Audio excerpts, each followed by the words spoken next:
Vivez les grands moments d'analyse, décryptage de l'actualité brûlante de l'heure, dans le monde et partout au Congo. C'est sur la chaîne BBC Mpoi TV. Toutes les vérités sur fond d'analyse, décryptage, sans langue de bois. Sur BBC Mpoi TV, on passe au peigne fin, l'actualité brûlante de l'heure. Nous sommes fiers d'être Congolais, nous sommes fiers d'être Africains. Construisons ensemble une bonne société pour nous et pour nos enfants. Tous à la fière, Yakozala Congolais. Tous à la fière, Yakozala Africain. Tous à la na Bomoko, Poto Tonga Mboka, Pona Biso, na Banana Biso. Voilà. Bonjour, bonjour, bonjour, bonjour, bonsoir. Bonjour, bonsoir. J'espère que non, vous allez bien. La grande famille de Maman BBC Mpoi TV, bah bonjour, bah bonsoir. Et que dépendre kaka. Na air beaucoup yamba vidéo na biso. Na banda na bino, na ba poste téléviseur na bino. Voilà. Shalom, shalom, shalom, shalom. Shalom famille Libota. Shalom na bino nyonso, ba bonjour, ba shalom, ba mpoishu. Voilà. J'espère que nous vous a bien. Kota, aimer, partager. Ceux qui ont la liboso, s'abonner et que ça la vraiment biso bien makasi mingi. Beaucoup à la grande famille, beaucoup à tous sur la comme d'habitude, beaucoup à parce que événement zaka moko ya le 29, beaucoup à tous sur la bandeko. Tous na devoir wana, tous vraiment na devoir wana, na ipsa ki bino que non. Beau supporter biso, tous vraiment na devoir wana pour na événement na biso, événement du siècle quoi. Oyo balobi il y a le 29 mars 7e anniversaire, il y a Belleville TV Production. Alors tous plus focus na promotion et tous payé na film na biso au tozotala na Belleville Télévision na titre ya second choix. Alors merci na bandeko nyonso o baza ko considérer musa na biso. Merci na bino nyonso bandeko pe bazo koma o pe bazo benga biso pona koyeba évolution makamsu. Voilà. Merci na considération na bino. Merci vraiment que mon Dieu vous bénisse. Voilà. Tout tu kota la film na biso ya second choix 9e épisode. La grande famille, s'il vous plaît, vous aimez vidéo, vous partagez et que ça la vraiment biso bien. Publicité, vous tika vraiment et si la nyonso et que ça la ka bien. Nous amenanga comme mon abino. Voilà. Dans le 9e épisode, vraiment, et comme mabe makasi, Davina, na loba ki yango na bi Davina oyo Dacosta oyo ake kozwa Davina. Davina aza déjà ngubu. Davina aza déjà ngubu. Est-ce que Dacosta sala ki choix ya bien? Bon moni tango balobaka ke non, il ne faut jamais kozwa ka décision na se ya kanda. Nyonso na peza kaka eza leçon hein. Nyonso neza pe kaka leçon to komona ngo kaka boye. Ya kolomona ke non nani Davina ye wana baluki. Mais leçon eza nini na ngambo ya Dacosta? Leçon eza nini? Incompréhension tala kuna ekomisaka mutu. Kozwa décision na se ya kanda tala kuna ekomisi Dacosta. Tolanda nanu événement oyo après na ozongela bino. Pardon, tolanda nani publicité oyo après na ozongela bino. Merci.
Je crois, bande.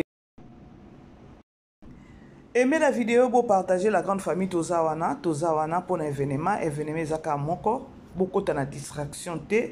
O soit disant Nikuna et Matake Kitaki. La grande famille. Événement Zaka Moko. Na minute oyo. Toza juste. Na ba film na biso o tozotala na belle vie télévision. À part ba film o tozotala na belle vie télévision na Candy Star. Toza lisusu ne loko mususu te à part événement na biso o tozolobeila. Toboyi distraction, toboyi o balobi kuna non. Nanga moya belle vie production na minute oyo ezo produire ba film en même temps ezo organiser événement o toza nango le 29 mars 2025 pardon, 7e anniversaire. Alors ba memela bino distraction te bozila nano awa nzambe na ngai. Ba memela bino distraction te la grande famille. Événement ezaka kamoko ya le 29. Alors pour nana zobino vraiment tenté bandeko na vraiment na lisolo te ya koloba emataki ekitaki. À part promotion na biso na likambango ya le 29 oyo ndezo zo biso mutu il faut to lobelela. Et lobi ata mère ye moko ke non bosala juste ka makelele ebele pona événement oyo. Les babiloko mususu o etikali eza distraction toza kunate. Focus toujours na belle vie télévision la grande famille to uti kota la 9e épisode. To uti kota la 9e épisode la grande famille. To landana no vidéo o. Comporte. Pamambo wesenga yo na biso ba transaction o na biso. Banana mikebo kokata. Kobimisa $25,000 ko memango ko pesa batu bagi osaba ba charge blague te ya boss. Aba montana kuna bomo yo kango de rache depuis na botama na biso. Moi to kende suna bangana tabawa nezate. Nani naza trop humilié. Naza vraiment trop humilié. Na moina vanda na ndako. Ba ben poli. Na ngai na vanda na ndako et puis na sala choix ya mwasi moko. Na basi nyonso na bimara na bango. Yo sepela na nani. Na bango tu. Na basi nyonso na bimara o yebi 24 communes. O yebi basi na bimara na bango. Yo sepela na nani. Nasepela na momiana musu wa mwindu nani Yashlin o na pesa ya kombo Yashlin o to kanda na moko musu na boîte na butu Davina Davina Yashlin yi penza ba forme na epa na ba couleur na e na yo e bala na fort bien kabala abala ouais bien kabala mais il faut na banda obenga yesusu ouais toujours c'est lembongo là je m'appelle non tout lembongo ya na problème te toi obenga e na banda obenga e et ah oui à la palais oh ya ah mutambongo loko compliqué kana mokila se ezate ngaba ko compliqué ngai tozong c'est la type wana mbongo naye non surtout soit pesa soit pesa 10 000 bien soit 50 000 tika moi sina biso na nzela ku bomona na ndeni biso fi na biso ya ndaku car place au mona na ezate yeah démarrer Ipsa chauffeur a démarré voiture ya nango comme ça je monte ouais bibende balona grand porte aussi maman na ida bien bido si grand porte ni telaka ke na batwanga ndanta babalovara na ba mélange moi comme au salon moment ya bo yi pa ko mi moto loba ayu ko loba yo katela biso bataba telebo mambo OK swanga ngaba bana biso ngana tuni bolimbisi bandeko bapele ezokota soki ezalaki office nayebi te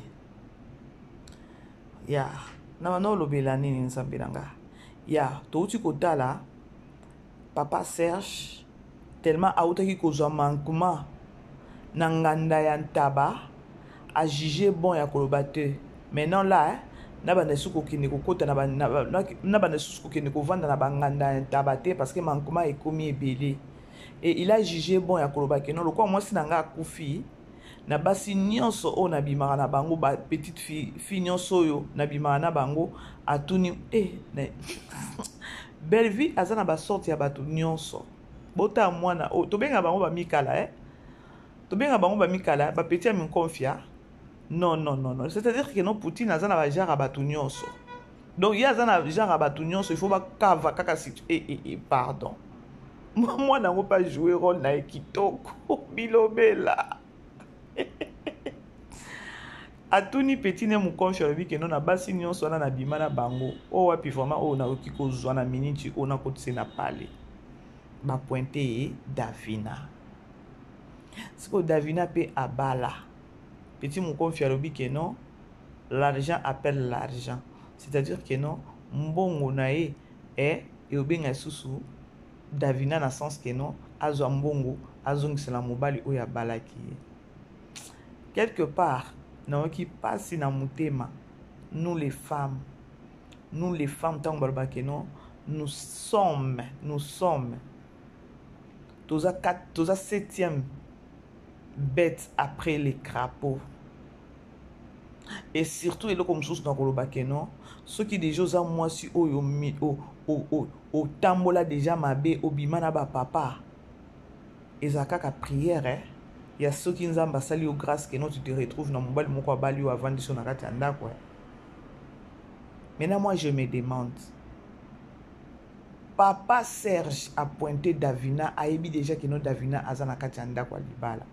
Pour nani méchanceté à pouy. Le monde est cruel. Au monde pesant moi sans ozaki nae yo banayi ko sakana nae azu mobali nae. Nga tunazana eloko na olobate. Au monde d'Acosta akutana penza na ba makambo akutana parce que na ngambo kuna déjà vini à sasali interdemande. Vini à sasali interdemande.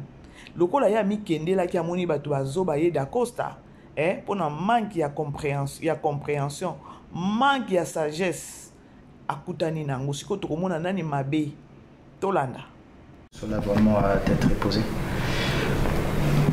J'avais déjà parlé avec ta sœur Linda et Patrick à propos de toi.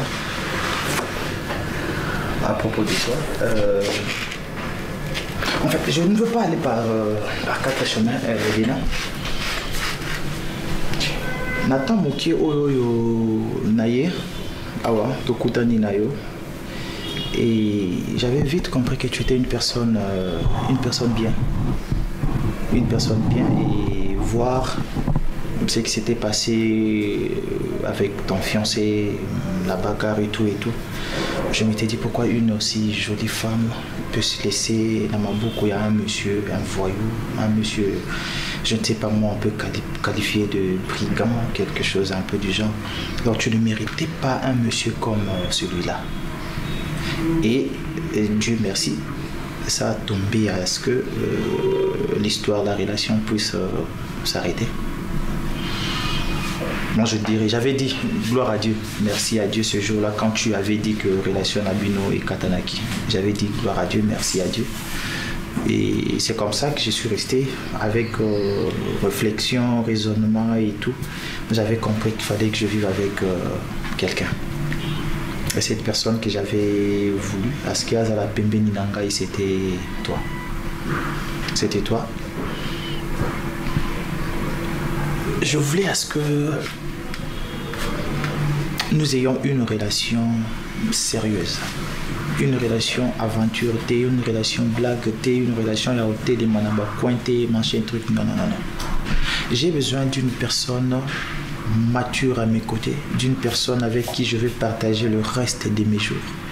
Une personne où on dirait aide semblable nanga. Une personne avec qui je vais partager mes soucis, je vais partager mes problèmes, va me conseiller. Et j'avais voulu à ce que cette personne soit toi.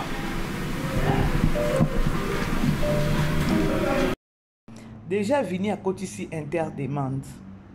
Nabanoy ko bangela Linda ya koloba keno akoki ko mema incompréhension moko boye. Mais Linda aussi elle est déjà partante dans relation ya Vini nandeko na ye oyo eza nani eza Elena. Alors nabane ko bangi na binzambi na ngai Davina oyo enani Linda oyo incompréhension moni. Alors nabane ko bangi la Linda na Linda ko memela moi sur oyo incompréhension. Dieu merci, elle est partante na relation ya Vini na nani na Elena. Si konani a cause la perdant et cause la d'Acosta. Oda Costa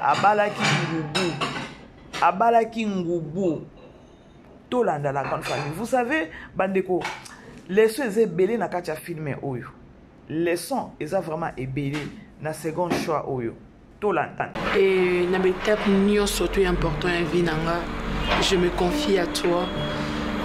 Et je pense que quand je suis perdue au fait, n'aime que nous ambatiner nanga yo pour que nous se confie presque. Vas-y, je t'écoute. Tu sais, je t'ai jamais parlé autant sérieusement en fait de toute ma vie. Parce que ils ont quoi virage et vie nanga, tu vois. J'ai jamais été autant sérieuse de toute ma vie.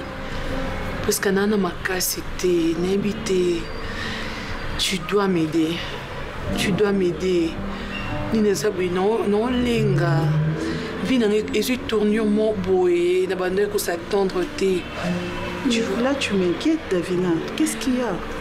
Presque, ça aurait été peut-être une année avant, la décision, peut-être qu'on a consulté.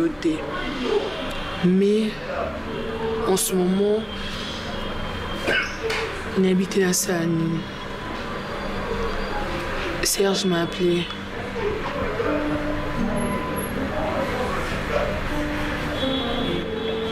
Donc tu gardes toujours le numéro de Serge et puis au blocage quoi?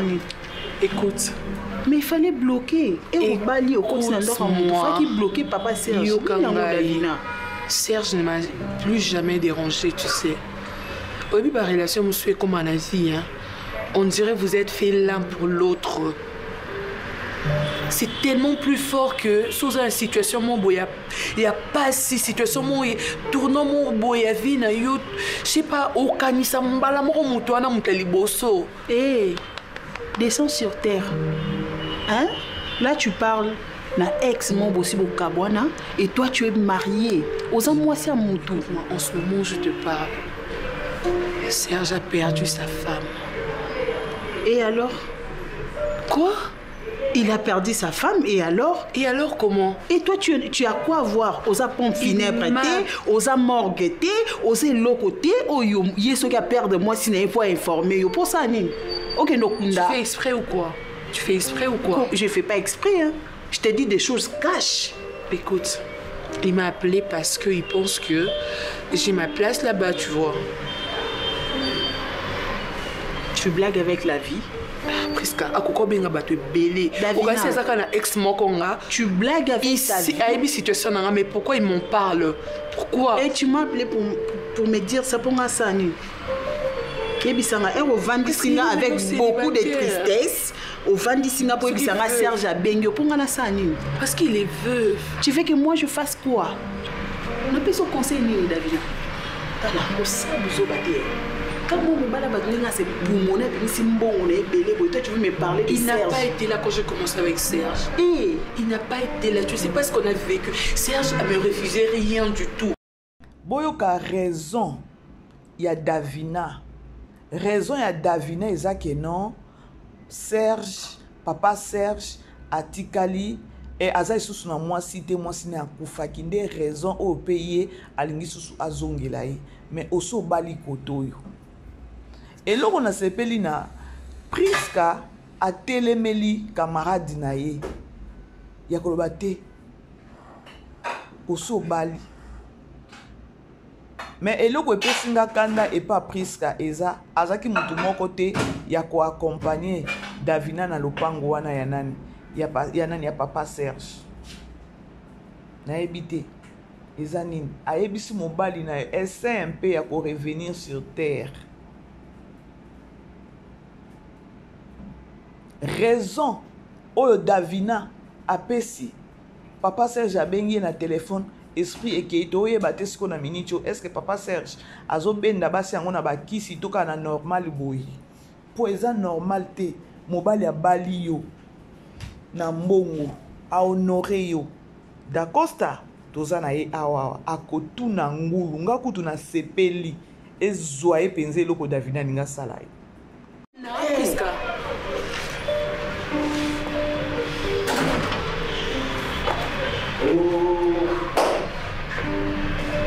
La témoin la plus jolie. Papa. Ça va, maman? L'homme qui est venu au bon moment. Ça va? Ça va? Ça va? Ah, très bien. Pourquoi tu me regardes comme ça? Parce que je te connais. Oh, je vais très bien, toi. Oui, elle va très bien. Surtout sur les lèvres, c'est qu'il y a un problème. Et arrête. Sûr? Oui, ça va. Ok. Bon, en fait, Nabuti et l'eau, on l'a mais ça. Nabuti aussi, ça coûte au carton au débat. Dès la check dans la cuisine, les gens la mêlent. Ok.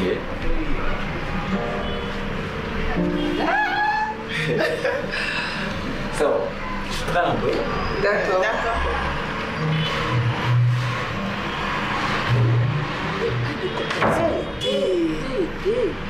En force, il n'y a pas d'amour. Tout ça va jeune, mais il collecte. Papa, maman, c'est parce que tu ne veux pas.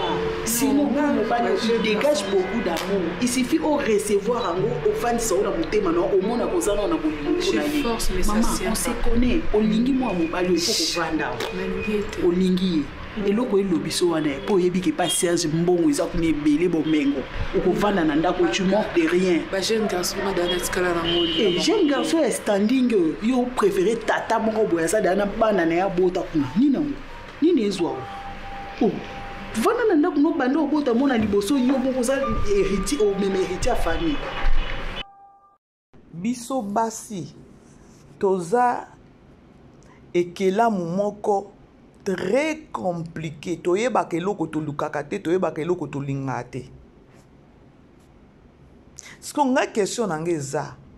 Parce que na minute Davina, elle est emportée le sous pour na papa Serge. Ce que tant ouya bana ko bimana papa Serge. Donc souci na azakata na boule te que non un bon jour il faut se retrouver na kati anda kwa libala. Et lobi prise kaye moko lobi ke non et loko ezo sala ke non ozonga kuna ezaba mbongwa papa wana. Ce que tu as tapé dans le wana. Parce que déjà, Aza ignorante. Soukane kozanine. Alors qu'il peut okufa kuna te. Sinde bongo. Eza bongo te. Ne bongo baki sa papa Serge eza ke non. Ba sinyo sa kobanda ko bala il faut ba banda ko kufat. Yango mona ba fille belé. Est-ce que boyebi pourquoi Poutine a sali nane na second choix oyo idée na ezaki nini ou encore message neza nini et pas ba jeune fille. C'est-à-dire qu'il y a beaucoup de jeunes filles oyo babanda ko bimana ba papa babanda ko bimana mibali ya batu lelo ba se retrouver na kati ya banda kwa libala tant musupe bazo continuer ko bimana ba papa wana misusu pe ba oboma libala ya kozonga ko vanda isusu na papa na peut-être abiki non ozo yo deuxième bureau donc ozo e ba position na yo te oyo ba ko positionner vie na yo te mais Aza déjà à l'aise et pas d'Acosta. Elle a presque tout, bon presque tout, mais ça va déjà. Ndakweza, Olia, Kitoko Bolingweza, et voilà. Oeza eloko moko boye, il faut tobete lango sete. Eze eloko moko il faut tobete lango sete, eloko Davina linga sala na minute oyo. Et puis il y a un message fort na bande kwa basi oyo avant le mariage. Il y a banayi ko bimana ba papa mikolo. Akobala boye. Je vous dis vrai bande konga na yebi camarade moko bon camarade moko te. Connaissance moko boye. Ye busala nezeka ya ko bimana ba papa na ba papa. Menza basale peka grâce oyo Davina azui. Abali.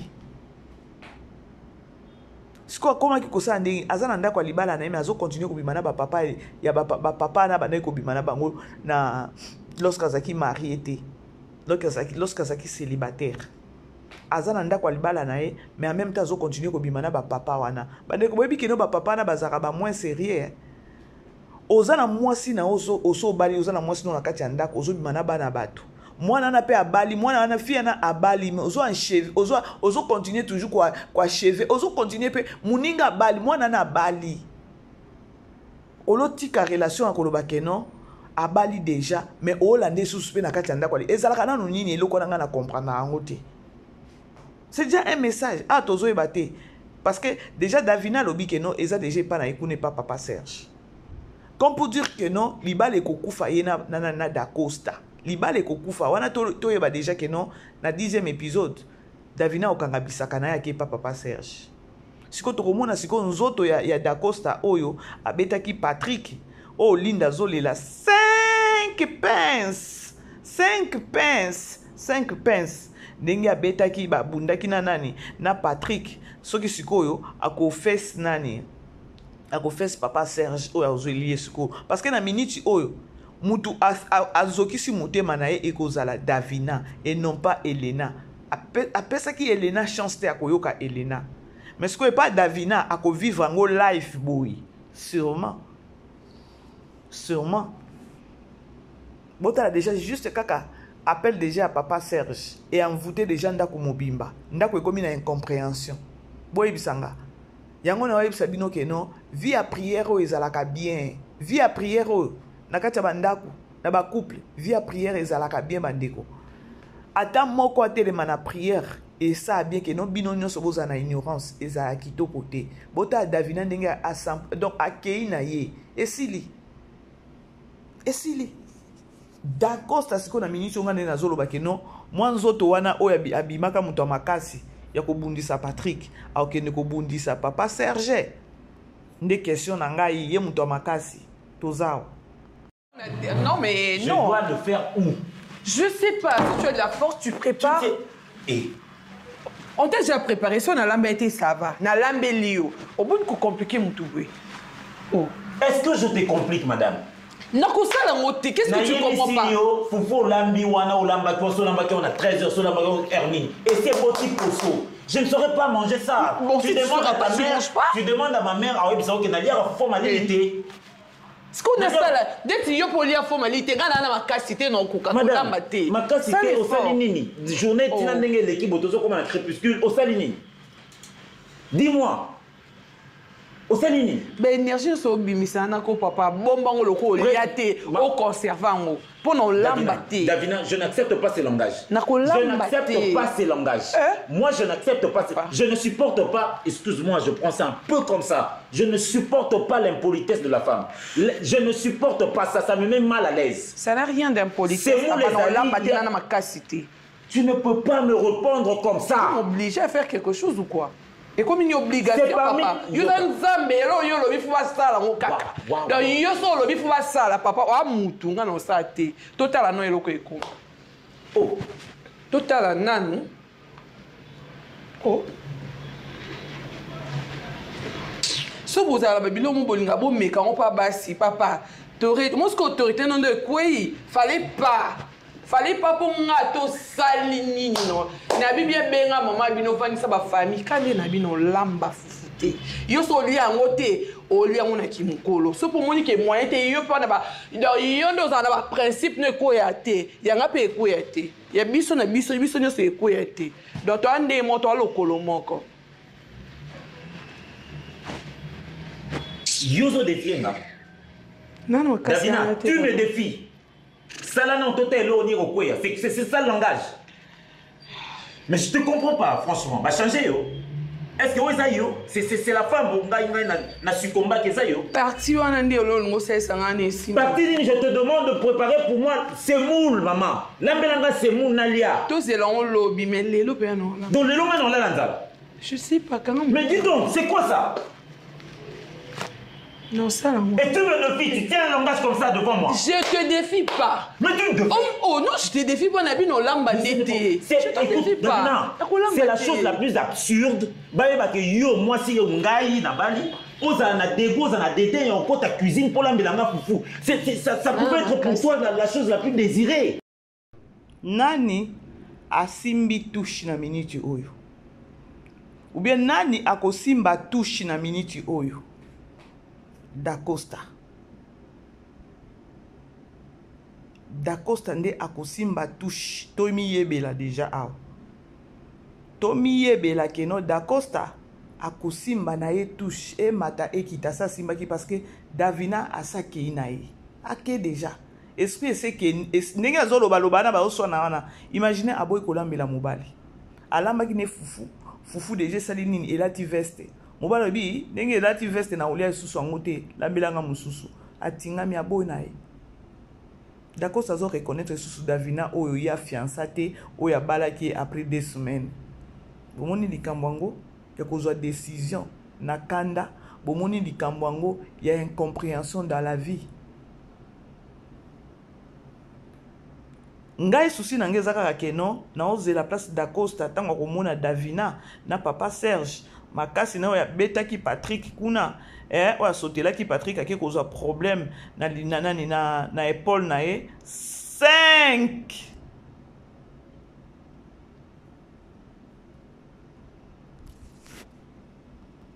pince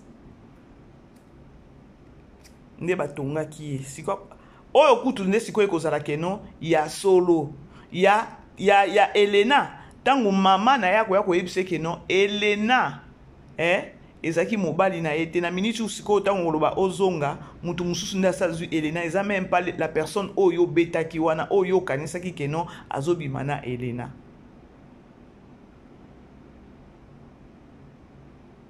Bon comprendre nyonso ezaka ba leçon à tirer ezangi te.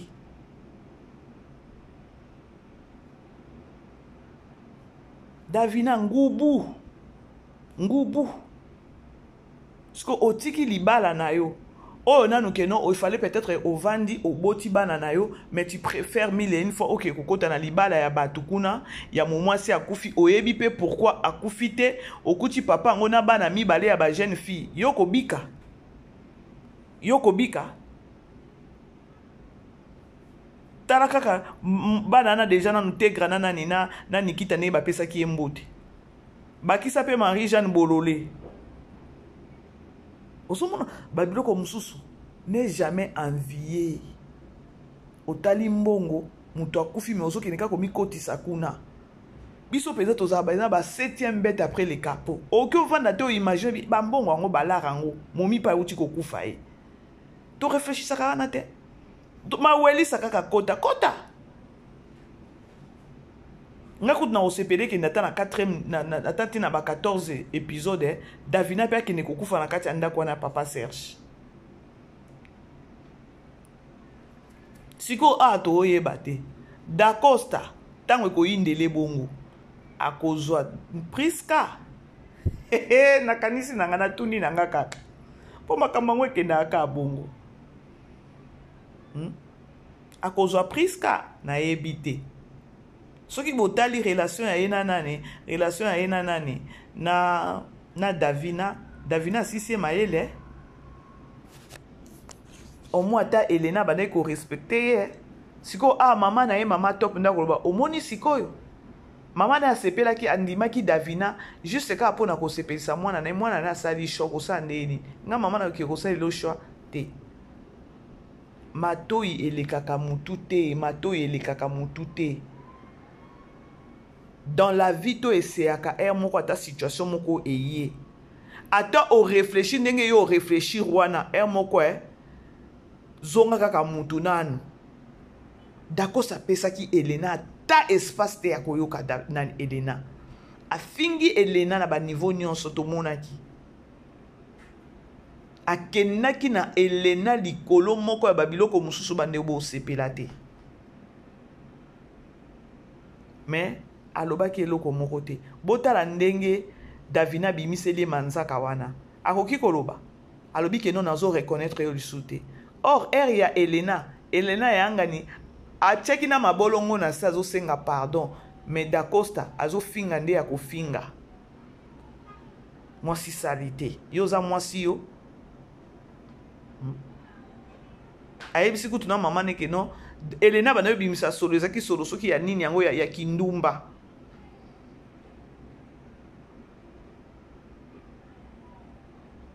Dacosta amona ngo penza pona ngako amona ngo penza Davina kende ne ka likolo bongo malgré yo pe kuna ozo kende kuna liwande zo bengiso kuna esprit de monde zo bengiso kuna soko yebite tolanda.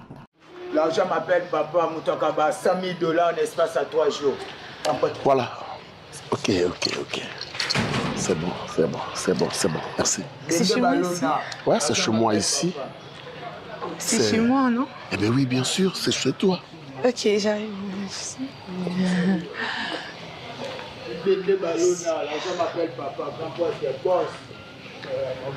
C'est mon domestique. Ok.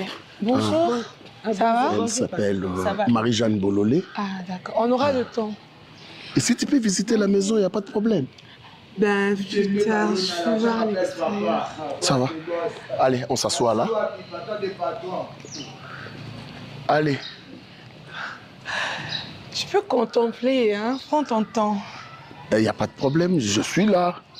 B, c'est juste que là, derrière. Oui, c'est juste que là. Tu peux aller contempler. Je suis fatiguée. Fais ton tourisme. Allez, entrez. Maman, s'il te plaît. Tu es déjà fatiguée, tu n'as encore rien vu. Hein. C'est juste que là-bas, derrière, partout. Ouais. Voilà. Bon, toi, tu peux t'asseoir ici. Moi, je reste avec mon homme là. Ah, c'est bon, c'est bon. C'est bon. C'est bon. Merci. Allez. Maman Marie-Jeanne. Maman Marie-Jeanne. Basa kanini so batu baya. Et alors? Tu prends quoi déjà? Maman Marie-Jeanne. Ah, ouais, ça sucré Zali, presque. Tu fais exprès ou quoi? Ici, il y a tout. Hein. Basa kanini. Bayamba kabato. Maman, combien de ma pisangata sucré. Sucré, nous sommes. Maman, combien? Je viendrai voir. De l'eau pour l'instant. De l'eau pour l'instant. Maï. Alobi Maï. Merci, ma belle. Maï. De l'eau? Tu vas me faire transpirer, au fait. Voilà, chérie. Écoutez, ici, c'est chez moi. Ce que je disais, je suis ici seul. Ndako nyonso yanga, biloko nyonso zomona o yanga. Certes, nazwa ngo na crédit. Hein, nazwa ngo na crédit na musala. Et bon, etikali nanga juste cette année. Cette année ndena si sambongo nango et puis nyonso ekomi yanga. Mais je ne peux jamais vous laisser comme ça. Naza abana mibale. Naza abana mibale. Je crois nazo la bino bango, bomona bango. Na changer au bois. Hein, ils vont pas vivre avec nous. Bon, qui la bango va en photo. Vous en faites. Qui ça moi? Allez, on traque. Yashlin. Tu as entendu ça? Ah oui, chérie. Tu m'appelles Yashlin. Je lui donne combien? Qui ça? T'as besoin de combien? Vitesse, hein? On dirait qu'il y a un boudin d'Avina. Vitesse. On dirait qu'il y a un boudin. Prisca Yewana, à la fin des comptes, t'as accompagné Master. À la fin des comptes, t'as accompagné. Accompagné. Yangwana bandeko nazo invité bino sustos à la lobby na 10e épisode total sort yango ya makambango ya Davina da Costa parce que na mincho Elena a vu déjà donc mutema ne ba vu déjà kuna esili na famille ne peut ko sepelate parce que da Costa manka ki bango ba mona ki penzo ndenge mutu moko bo a vivre na zamba sauvage moko bo. Alors, bref, bandeko tozala wana isusu ebele na Belleville Télévision lobby na 16h30 ya Kinshasa et tout continue kota la film na biso événement ezaka moko ya le 29 mars 2025 7e anniversaire ya Belleville Télévision. Alors, Tolanda. Belleville TV a fêté 7 ans d'existence nango. Et kozala bongo na showbiz mokolo le 29 mars. Bartiste batandenge na ndenge. Er yango yo welela somba bien na po ba surprise kozala yele.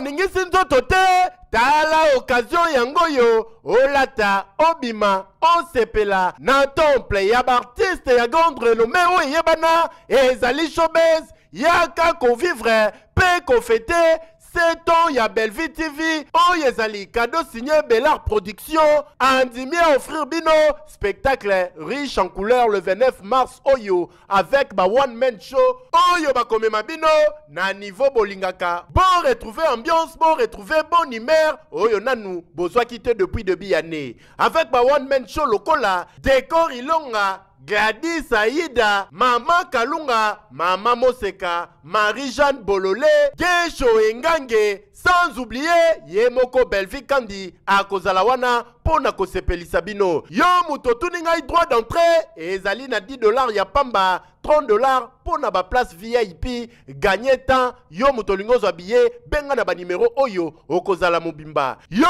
muto yebinanu, Carrefour pe temple ya bastar ya RDCT o ezali showbiz. Ezali na croisement ya ba avenue Colonel Munjiba na boulevard du 30 juin yaka awa osepela o vivre ambiance oyo na notikali ko vivre te le 29 mars oyo na showbiz nga na zanga te. Keyo. Voilà la grande famille, je crois na komi na suka ya émission nanga. Ba o bazana besoin pour soutenir événement oyo. Ba numéro nyonso eza wana bo contacter ba o balingi ba sombela ba orphelin peut-être ba billet ba papa na biso ba maman na biso bazala peut-être na hospice de vieillard ba o bazala na makasi et voilà au bengi kaka bosomeli bango ba billet et que ça là vraiment bien makasi mingi. Alors la grande famille événement zakaka moko to continuer kota la film na biso na Bellevue télévision na Candy Star o to la film na biso ya ma sœur na film ya ma sœur kuna tegra mutozo pesa ya na ye pasi oyo za daili na ndaku na ye ya libala to kende to fans out to e ba sort hango ekozala nde nini ya libala yango ya daili na ndeko na ye oyo za tegra ma sœur. Voilà, je vous aime bien la grande famille. Merci na bino nyonso oyo bo zalaki na biso botika publicité nyonso eleka efila et ça la vraiment biso bien makasi mingi. Je vous aime. To kutani prochainement ba ndeko ya ma BBC Mpoi TV ba Mpoi Chou. Je vous aime. On est ensemble quoi. Maman a déjà des retours hein. Boye bite et a déjà des retours via événement. Alors, je vous aime bien, bisous. Bye. Vivez les grands moments d'analyse, décryptage de l'actualité brûlante de l'heure, dans le monde et partout au Congo. C'est sur la chaîne BBC Mpoi TV. Toutes les vérités sur fond d'analyse, décryptage sans langue de bois. Sur BBC Mpoi TV, on passe au peigne fin l'actualité brûlante de l'heure. Nous sommes fiers d'être Congolais, nous sommes fiers d'être Africains. Construisons ensemble une bonne société pour nous et pour nos enfants. Tous à la fière, Yakoza la Congolais. Tous à la fière, Yakoza la Africain. Tous à la na Bomoko, Poto Tonga Mboka, Pona Biso, na Banda na Biso.